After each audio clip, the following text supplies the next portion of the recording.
For the introduction, air and water contamination are the two main sources of pollution.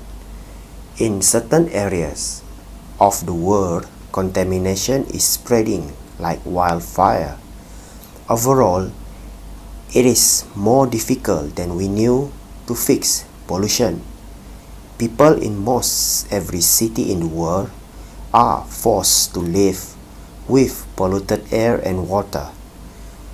Environmental pollution causes substantial ecological harm depending on the protection of the environment. Contamination of air and water can kill many organisms in the world, including people.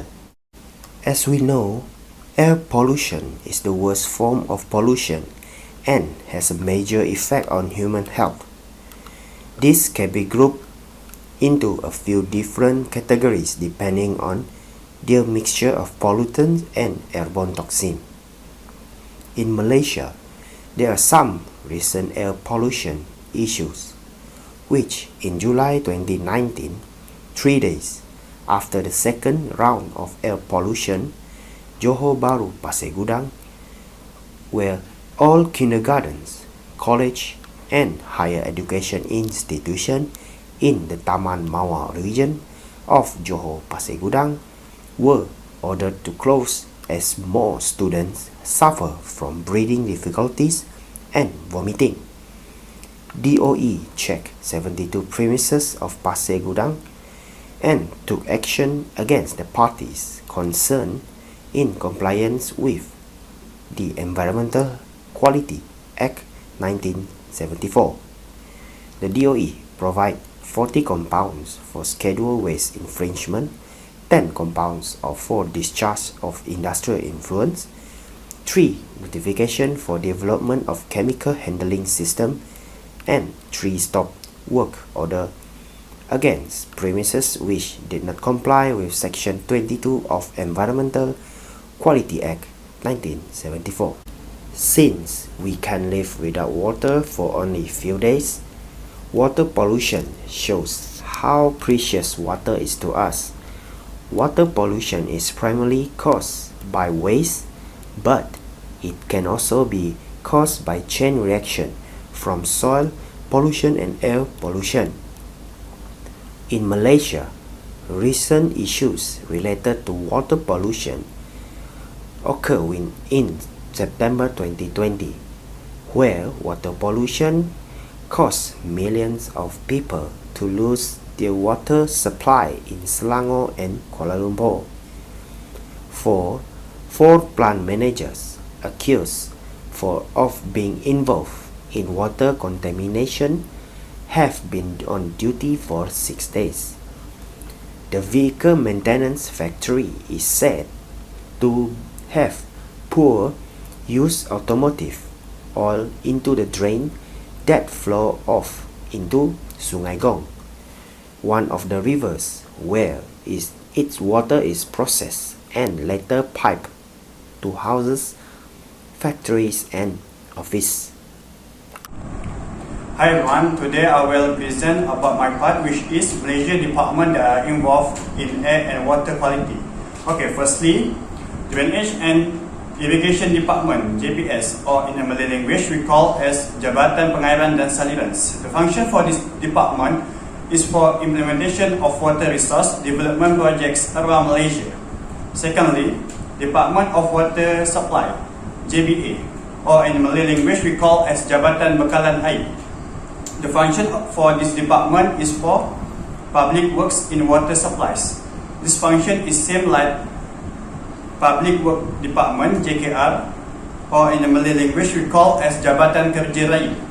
The function for this department same like Department of Water Supplies, which is provides and focus on public works in water supplies. Last but not least, Department of Environment, Jabatan Alam Sekitar, or in Malay language, the function of this department is for coordination of all activities relating to discharge of waste and the prevention and control pollution. Thank you. Hello everyone, today I will present about the benefits of having agencies that involve in air and water quality, and also strategies and action on how to improve them. So what are the benefits in having agencies in air and water quality? In air quality, the establishment restriction on sulfur content resulted 45% drop in sulfur dioxide, which reduced annual rate of all causes of death, respiratory death, and cardiovascular death, and a 20-day life expectancy rise for women and 41-day life expectancy for men. While for water quality, the establishment of agencies for the quality of water is intended to preserve or improve the health of its ecosystem for the benefit of inhabitants of the planet. These agencies help stimulate public interest and continue to support the ownership of river basins, especially in their catchment areas. Next is strategies and action to improve both air and water quality by the agencies. To improve air quality, the agencies will need to have knowledge enhancement. Within the context of this initiative, DOE recently brought together a group of experts from universities and other academic institutions, NGO and the private sector on various aspects of atmospheric science to study the current Malaysian ambient air quality guideline. Next is public conscience and engagement. This action is to address air pollution concerns are some of the strategies to improve community awareness and involvement of improving air quality. In improving water quality, firstly, the agencies need to make a sewer system improvement. This includes approaches to enhance the quality of rivers and groundwater by maintaining river basins. Other than that, instilling awareness on love of the river as well as make the community aware of the value of the river. Start to use more decomposable product. Next is continuous quality monitoring.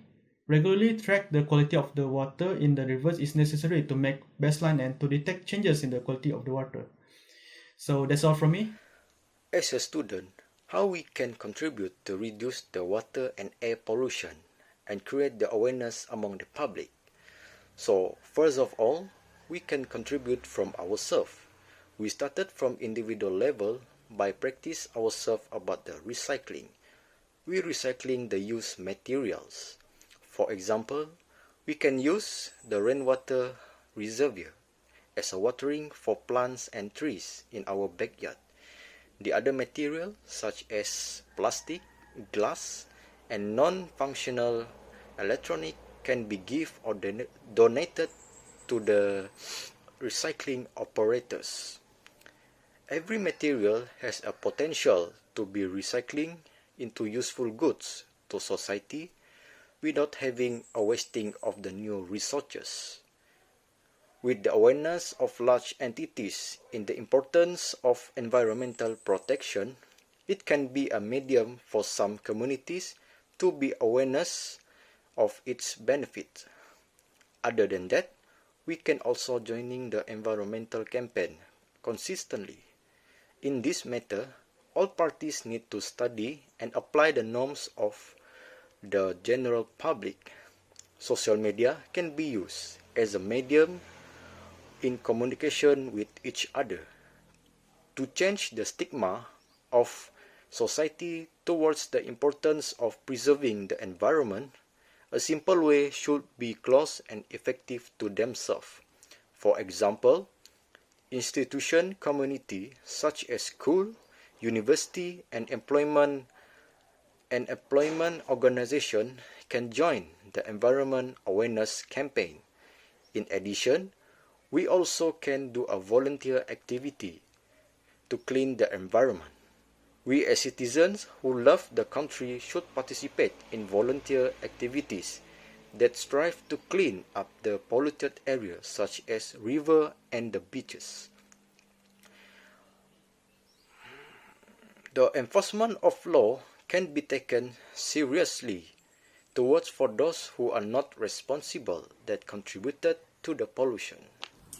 As we all know, pollution is still happening in Malaysia. Pollution happens when the government only focuses on the development of the economy without concerning of its negative effects towards the environment. It was not regarded as a big issue. However, over a period of time, Malaysia is facing various environmental pollution and also natural resources degradation, including air pollution. The air that we breathe now is already polluted, which can be harmful to us. With rapid urban and industrial expansion going on, the quality of air has become an issue. The pace of urban development can jeopardize the quality of air without us realizing it. Sadly, the government is not providing sufficient public transportation. Public transport like monorail and LRT, which are not producing emissions, is only available in capital city of Malaysia, which is Kuala Lumpur. This causes people to prefer own personal vehicle for commuting. As Malaysia has one of the highest levels of car ownership per person in the world, this situation led to a high level of emissions, especially carbon monoxide. As the population of Malaysia is around 32.7 million and will increasing soon, this means that the people who own vehicles will increasing as well. Good morning, sir and my fellow friend. My name is Chong King Sing, metric number of 60535. In my opinion, Malaysia government haven't done its job effectively at reducing water pollution. The situation of water cut in Selangor is a proof that government have failed in water pollution control. Reason behind of water discharge is because the lack of central authority to manage water pollution matter. Many agencies has justification and authority over different aspects of water environment control. For example, the responsibility of water management is shared between the local state government and the Department of Environment (DOE). It's often difficult to department to implement the analysis of water pollution factor and take action. The another obstacle for an effective water management is the oversight among policymakers, which thought our country has sufficient water reserve because Malaysia is a rain-rich country. However, the fact of population growth, pollution, water source destruction, and climate change have greatly reduced our total water ability. Currently, government screamer in improve water efficiency and minimize waste for all users has ineffective on water conservation. That's all for me. Thank you.